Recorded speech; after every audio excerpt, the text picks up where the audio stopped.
We found lots of these wee guys down rock pulling at this 0.1 tide, a teeny weeny baby lobster. How cool is he? He looks like a shrimp, but it's actually a lobster.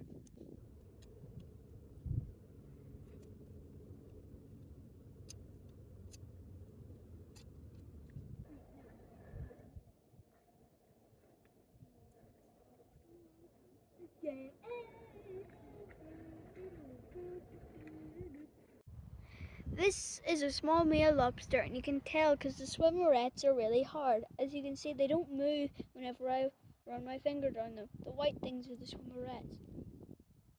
Another way you can tell is the width of the back of the shell. A female has a wider back shell so it can hold all the eggs.